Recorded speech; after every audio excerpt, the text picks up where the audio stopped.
quando eu era criança, se uma outra criança chamasse você de criança, era ofensa. Era tipo assim, né? Ai, garoto, para de ser criança, vê se você cresce. Eu tô falando desse jeito porque normalmente eram as meninas que falavam isso. É claro que os amigos também falavam, mas quando eles falavam, normalmente, né, enfim, passava meio batido assim. As meninas faziam pra maltratar você mesmo, pra te deixar mal, te deixar envergonhado. Só que, curiosamente, né, olha que ponto interessante, né, cara? Por que as meninas acham que são donas da verdade, né?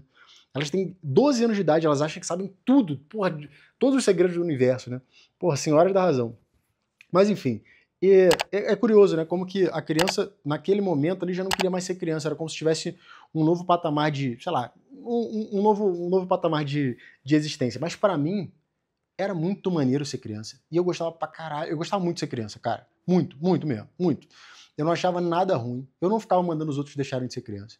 E, na verdade, eu acho até que, sinceramente, eu aproveitei bastante a minha infância, mas só que assim, eu acho que eu já tinha tanta responsabilidade, eu tinha tantas pequenas responsabilidades em casa, ou eu pegava aquelas responsabilidades pra mim, que eu não via graça nenhuma em não ser criança. Ser criança era muito legal. Eu lembro de, quando eu era criança, jogar bola, comer besteira, sabe, matar aula pra, porra, jogar futebol, matar aula pra, enfim, pra conhecer o mundo, sabe, pra fazer bobagem, pra fazer merda mesmo, pra descobrir a vida.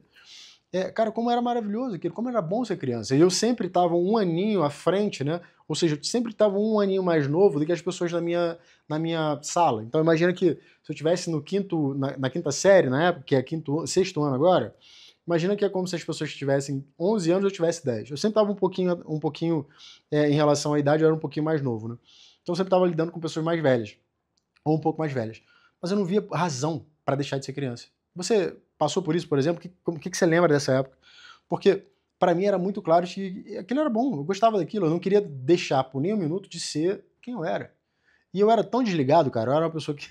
Eu era tão moleque assim que eu não pensava, por exemplo, em namoradinha, né? E aí eu via meus amigos já meio que andando arrumadinhos, sabe, se ajeitando mais, passava as meninas, eles se arrumavam, assim, se ajeitavam. E eu ficava olhando aquilo, eu achava muito engraçado e falava, porra, que se dane, tipo, né? Eu vou ficar fingindo que eu sou ninguém por causa de menina, não, pelo amor de Deus, né? E olha que coisa engraçada, eu vou contar uma história engraçada. Eu tinha uns 12 anos, o meu primeiro beijo foi com 12 anos, né? E, cara, o meu primeiro beijo foi. Eu fui agarrado, tá? Mira, se você estiver assistindo, você sabe que eu tô falando de você. Ela me agarrou, cara. Me deu um gravatão de porteiro assim, me deu um beijo na boca, sabe? Foi meu primeiro beijo. Porque eu era completamente desligado disso. Eu não conseguia imaginar que uma menina quisesse me dar um beijo, por exemplo, né? Na minha cabeça era simples a vida. Eu só queria me divertir, queria estar com os meus amigos, queria jogar minha bolinha e tudo mais. E a vida era boa daquele jeito, sabe? E eu fico pensando como que a gente vai criando certas coisas para não aproveitar o tempo que a gente está vivendo. Eu já passei por isso outras vezes na vida, eu queria compartilhar isso com você agora. É muito contraditório que quando você é criança, de repente você já não quer mais ser criança, né? De alguma forma é esquisito você ser criança, porque de repente o fato de você, imagina, querer dar o próximo passo, não te deixa aceitar o fato de que você é quem você é agora. E como que fica sem graça a vida quando você simplesmente não está vivendo as coisas que você precisa viver nesse momento? Imagina que, por exemplo, sei lá, você acabou de ter um filho, cara. Olha que coisa maravilhosa. Enfim, se for o caso, inclusive, meus parabéns. Pô, você vai dormir pouco mesmo, você vai limpar um monte de, né, de fraldinha ali, suja e tal. Cara, mas isso é muito maneiro, você tem que abraçar isso. E tem que abraçar o que vem junto, né? Porque às vezes, pô, enfim, você tá ali e você tá sofrendo, você tá com dificuldade, etc. Por que fingir, né? Por que, enfim, parecer que você não é o que você de fato é? Eu fico pensando nisso, né, cara? Principalmente nesse tipo de novidades, assim. Às vezes você está completamente perdido, você não sabe o que está acontecendo, e parece que quanto mais a gente vai crescendo, quanto menos a gente é criança, mais a gente vai perdendo nossa naturalidade, mais a gente vai forçando para ser uma pessoa que a gente não é. Esse vídeo tem me ajudado muito a perceber mais quem eu sou, como eu sou, o que eu acredito. Queria compartilhar isso com você hoje, porque eu acordei rindo sozinho, lembrando disso, né? Lembrando de uma menina, Isis, o nome dela, faz muito tempo isso. Ela olhando pra mim e falando, nossa, garoto, você é tão criança. E ela era uma criança, me falando que eu era muito criança. Repara, você precisa aproveitar os momentos da sua vida. De repente, no caso da Isis ali, ela se achava super, imagina, né, madura, super adulta também, pô, maravilha, ela tá vivendo o momento dela. Mas uma outra coisa que eu acho que é complicada, e que é isso que eu tô dizendo aqui, é quando você abandona aquilo que você é, o momento que você está vivendo, em prol de, digamos assim, emular uma outra situação, emular uma outra vida. Uma coisa que me parece que pô, é terrível que a gente está fazendo hoje é como a gente está tornando as crianças precoces, né? O amadurecimento delas é muito precoce. E especialmente naquelas coisas que, na minha visão, e aí você, enfim, fica à vontade para discordar, são coisas que não são essenciais, como por exemplo sexualidade, como por exemplo acesso a determinados tipos de informação. Não é que as crianças têm que ser, imagina, né, colocado numa redoma, não é nada disso. Mas, inclusive porque eu nunca fui, né? Até minha mãe, meus pais tentaram me proteger bastante. Mas eu era meio, sabe, eu era meio fogo no parquinho mesmo. Eu, pô, dava meus pinotes, arranjava um jeito de saber aquela coisa, de descobrir como é que era e tudo mais. De fazer as coisas mesmo, mesmo que eles não soubessem, né? De fazer as coisas, de descobrir as coisas. Então eu não acho que a criança tem que ser colocada no redoma, não é isso que eu quero dizer. Mas acho que tem algumas coisas que a gente propicia, que facilita muito, realmente não só antecipam demais ali uma maturidade que eventualmente não é nem bem-vinda, mas como também faz elas perderem esses momentos, né? Não sei se você já parou para pensar isso alguma vez, como às vezes tá acontecendo tanta coisa tão rápido que você não consegue curtir o momento agora. Conseguir, imagina, vivenciar esse vídeo daqui da melhor forma. Quando eu era criança, imagina, eu tive essa oportunidade, mas as crianças já eram muito dessa coisa de, ai, vamos ser criança. E qual o problema, né? E a mesma coisa, por exemplo, o adulto. O adulto, ele, porra, acabou de ter um filho e as pessoas já estão perguntando qual é o próximo filho.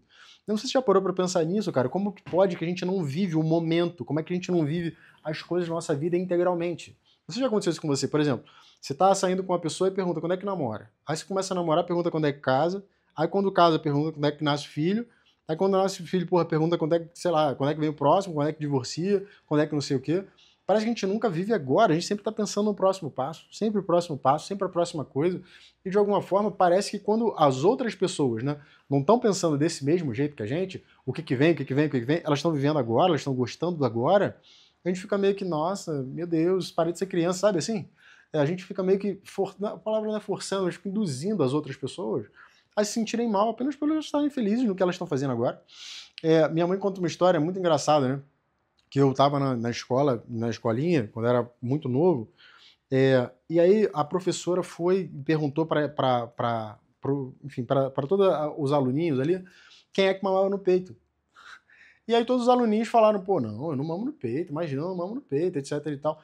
Eu levantei minha mãozinha e falei, não, eu mamo no peito e é muito bom, eu acho muito gostoso, é maravilhoso. E ficou todo mundo com aquela cara assim, olhando, tipo, nossa, eu não acredito, você mama no peito? Eu mamo. Eu mamo e acho irado. Mamar no peito é irado. E eu sou assim desde criança. Eu abandonei isso um pouco, um tempo, eu abandonei isso, muito por causa de me deixar levar, por exemplo, por esse tipo de influência, né? Não só influência do meio, mas também por influência das coisas. Porque eu sei, eu tenho certeza que se eu parasse para refletir um pouco, se alguém tivesse feito um vídeo desse, talvez, para mim, eu tivesse parado para refletir um pouco mais, pensado um pouco mais, e talvez eu tivesse sido mais íntegro.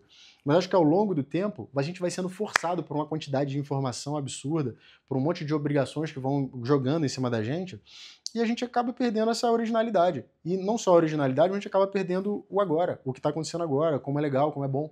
Estou fazendo esse vídeo aqui para você, e eu estou fazendo esse vídeo para você. Eu estou focado aqui, estou conversando com você. Eu não estou em outro planeta, eu estou aqui. E eu estou vivendo cada momento desses aqui, cada vídeo, como se fosse o último. Pode ser o último, mas eu não estou criando exigência. O que vem agora? Qual que é o próximo, etc. Acho que eu cheguei num ponto aqui que tem um bom equipamento, as coisas estão funcionando, e agora vamos ver como segue aqui. E o meu chamado para você é esse. Cara, aproveite o seu dia, aproveite o seu momento, aproveite o agora, porque passa muito rápido e de repente você não vai ter um depois. Aproveita agora. Porque desde que a gente é criancinha, parece que a vida vai empurrando a gente para o próximo passo, quando na verdade a gente nem viveu esse passo aqui direito ainda, né? É meio que uma coisa exigida, assim, é tipo aquele pão de fermentação rápido, nossa, cresce logo.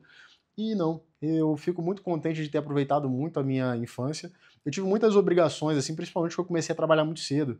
Acho que com 9, 10 anos, assim, eu já ajudava meus pais ali, até antes eu ajudava em casa. Então, eu tinha essa visão, digamos assim, um pouco mais adulta. Eu não era completamente criança, mas quando eu podia ser criança completamente, eu adorava ser criança. Eu não queria estar em nenhum outro lugar, eu queria viver aquilo. E eu não queria ser qualquer outra coisa que não fosse eu, sou eu.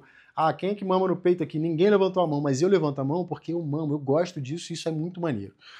Então, eu tô dando esses exemplos para vocês porque eu acho que não tem nada que seja mais importante para quem quer que seja do que a autenticidade, do que ser você, do que aproveitar e viver a sua vida. Agora, não a vida que vem depois. A vida que vem depois, de repente, vai atender à expectativa de alguém. mas você não precisa nem criar expectativa, é só você viver agora, que provavelmente você vai ter muita alegria com isso. Então, eu acordei hoje pensando nisso, queria compartilhar com você. Me diz aí o que você acha, deixa aí nos comentários. A gente se vê no vídeo 166. Um abraço e tchau, tchau.